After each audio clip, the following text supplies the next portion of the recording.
In order to proportionately size up these monsters and simulate an accurate fight, we first need to understand their corporal builds and the first battle attribute, resistance. Mothra, or also known as Titanus Musura, is a massive winged kaiju who evolved from the Lepidopteran order of giant insects, more specifically, moths. For this battle, we will not be using the larval form. At first glance, this monster looks quite massive.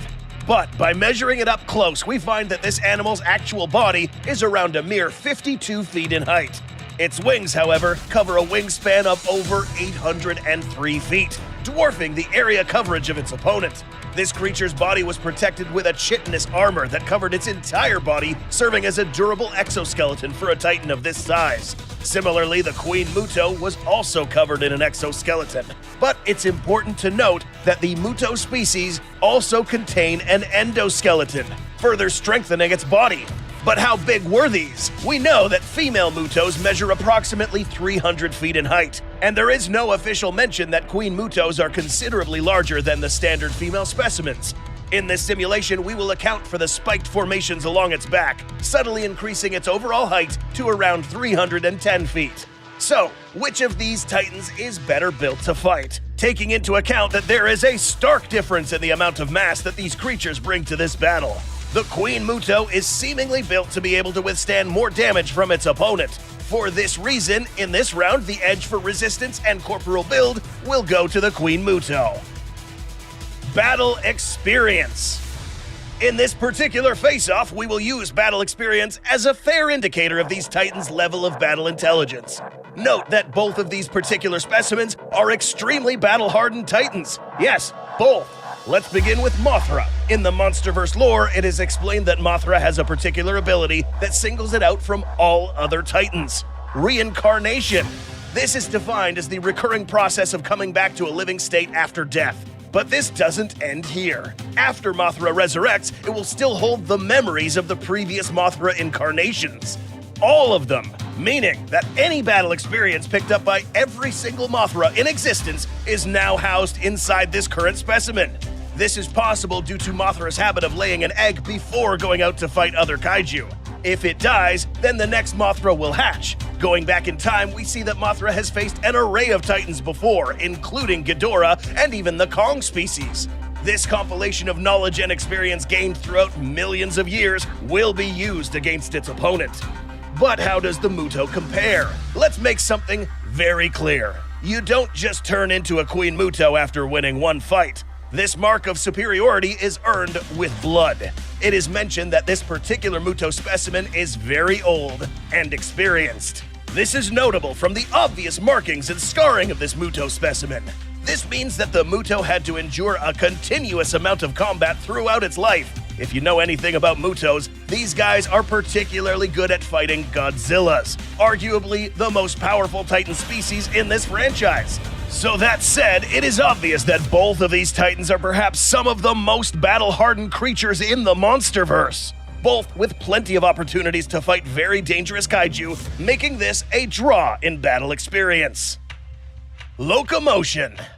When it comes to locomotion, we will take into account how fast and how agile their movements are. In Godzilla King of the Monsters, we see Mothra moving at very high speeds when she joined the fight against Ghidorah and Rodan. Her preferred method of locomotion is obviously flight. In 2019, Mothra joined the fight while airborne, rapidly flying past Ghidorah while avoiding any terrestrial melee combat. We can assume that Mothra will use this same methodology against Queen Muto, as it would not make any sense for Mothra and Muto to engage in an exclusively terrestrial encounter.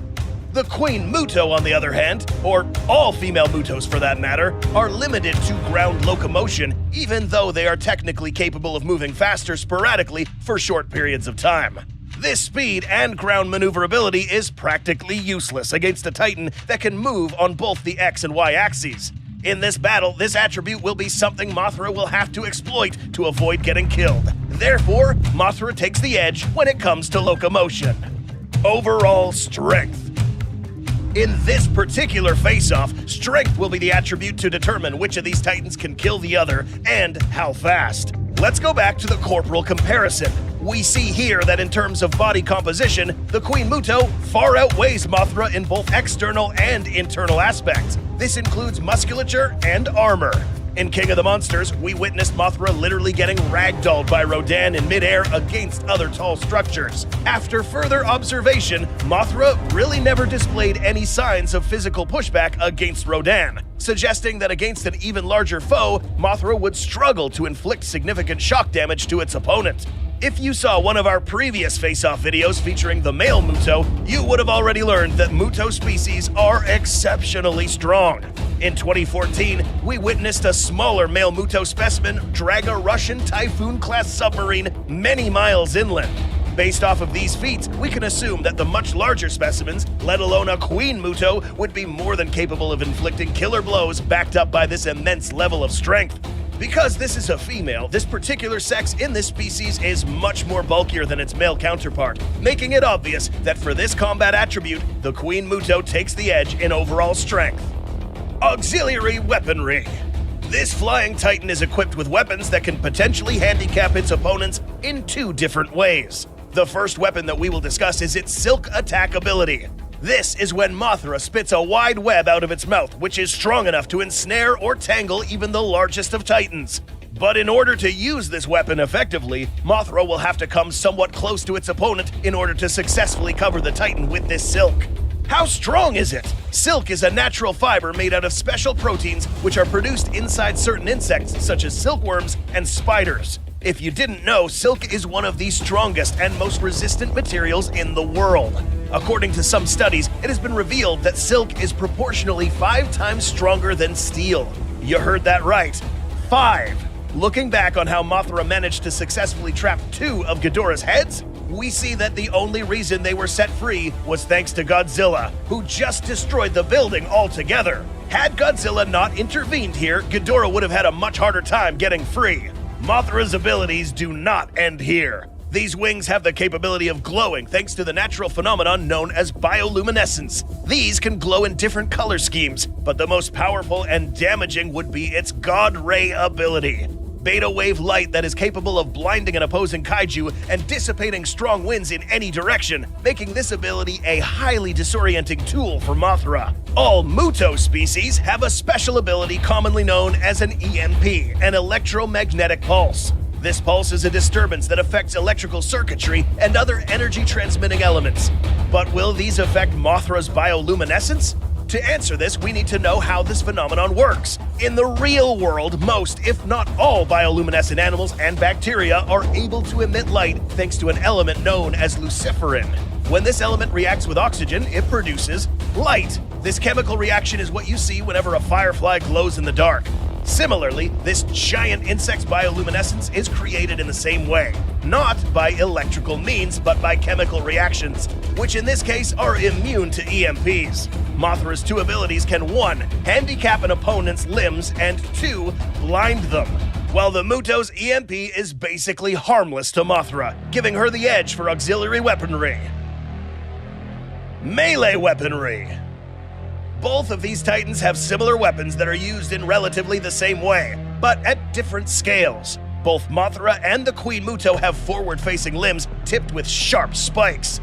Both have been seen to make lethal impacts to an opponent, and in the Muto's case, draw blood when fighting the G-Man. But whose weapons are deadlier? By measuring the size of both of these weapons, we see that the Queen Muto not only has the bigger weapons, but also has the greater range, meaning that each impact will come packed with enough centrifugal force to possibly even impale Mothra with a single strike. But Mothra doesn't just have sharp forelimbs, she also has a stinger. This retractable weapon is housed in this titan's rear abdomen. Fully exposed, this stinger seemingly has the capability to pierce deep, as it was shown in King of the Monsters to effortlessly impale Rodan's chest or shoulder. Note that it is not officially mentioned that this stinger can inject any venomous agents, but even if it didn't, this thing is long enough to reach some of Muto's vital organs. That's if the Muto lets Mothra get close enough. But is this stinger enough to win the edge? The answer is found in these weapons' effectiveness. While Mothra can arguably inflict damaging blows to the Muto, it's only fair to acknowledge that a single impact of one of these massive Muto claws is more than enough to one-shot a small titan like Mothra. whereas it will take more effort to use and deploy these weapons effectively against a much larger opponent. For this reason, the Queen Muto takes the edge when it comes to melee weaponry. X Factor. Earlier in this video, we discussed how Mothra lays eggs prior to going out and putting herself at risk and possibly dying. This makes it possible for her to come back to life, along with her previous memories and experience. But this has an additional effect to her fight methodology. It was mentioned by official sources that because Mothra is able to reincarnate, she has, over time, lost her fear of death. Meaning that Mothra will bear this in mind when fighting the Queen Muto. The idea of getting killed will not be daunting enough for Mothra to think twice before making a bold move.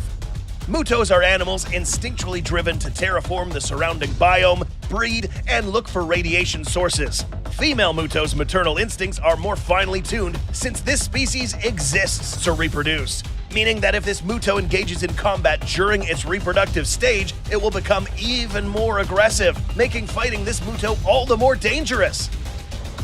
We are now ready to reveal who will be the winner of this fight. Mothra, with its light and agile build, wins the edge in locomotion and auxiliary weaponry. The Queen Muto, with her massive build, wins the edge in resistance, overall strength, and melee weaponry. Both of these titans are equal in the critical attribute of battle experience. By compiling all of our data, we determined that Mothra would be the close winner of this fight. But it can depend on a few things. Let us explain. Although the Queen Muto's stats looked as if she would win this fight, the attributes that carried more weight in this battle were these two: battle experience and locomotion. In close range, Mothra would not stand a chance against the Queen Muto, since we discussed that it would only take one blow to take down this smaller titan. So, how did it win? It does not take a genius to realize that facing a much larger titan head-on would get you killed. Mothra's approach to this battle would be obvious: keep your distance and wait for the right moment to strike. It just so happens that Mothra is equipped with the tools to allow her to get up close and strike a lethal blow. First, Mothra's blinding God Ray ability would be used to disorient the Muto, of course, at a safe distance, allowing Mothra to be able to get close enough to repeatedly ensnare the Muto's limbs until they are practically motionless. After Muto's limbs aren't able to protect her any longer, Mothra would now find an opening on Muto's only vulnerable spot: its nice, flat, exposed head. And by using its limbs to grapple onto this giant beast, it will now place itself in a perfect position to insert its stinger close to its brain or brain stem, paralyzing and killing the Muto in an instant. The other unlikely scenario would involve Mothra haphazardly getting too close to the Queen Muto and getting one-shotted by those massive claws. But realistically, Mothra wouldn't be stupid enough to let that happen. Having said this, it is obvious that both of these titans are capable of killing each other, but the title of Queen isn't just earned by strength. It's earned by knowing how to use it. What do you think a battle between Queen Mothra and Queen Muto would look like? Do you agree with this analysis? Did you know that if you don't subscribe to Goji Center, Rodan will pull up and destroy your whole house and your neighborhood? Just kidding, but seriously, you should subscribe. See you in the next video.